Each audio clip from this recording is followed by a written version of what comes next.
अरे टकलू और पिंकू चल बा कहूँ घूमे। हाँ चल बे, हमहू चल बे, पर कहाँ चला जाए घूमे? जंगल में चला जाए घूमे। हाँ ठीक है, हम चल बे। हम तो ना जाबे। कहाँ ना चलबू? मैं मम्मी कह रही कि वहाँ खूब जानवर रहते, पकड़िया आवते, पकड़ के दिला उला निकाल लिए बेच दिए। अरे ये सब कुछ ना आवते तो हम सब झूठे कौन ना जाए तो बताओ रहे। सही कहा था नहीं, हम तो ना जावे। ठीक है, जाओ अपने घर चला जाओ। कहाँ रे टकलुआ, यान पिंकुआ का प्राण सच है?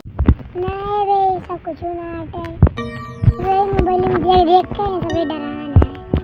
सही कहा था ये भी कहूँ जाना ना सही में आ जाए। अरे कुछ ना आए, ये कोई कुछ ना आए तो सब पकड़ लेगा है। की पकड़ लेगा है? अरे चिड़िया घर वाले पकड़ लेगा है। ठीक कहा था अरे वे पिंकुआ बहुत डरपुआ खासा।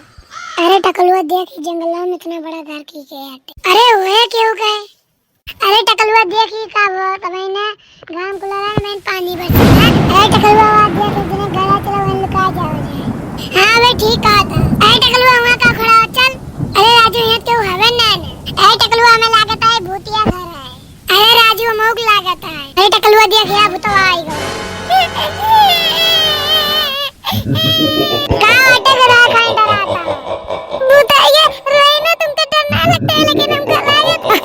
बच्चे आज मैं तुम्हें दोनों को नहीं छोड़ूंगा। आज तो मेरा खाना चल के आया है और वो भी एक नहीं दो दो आया है। अरे भूत हमें छोड़ दे छोड़ दे। अरे टकलुआ तो पिंकुआ सही कहा, भूत है।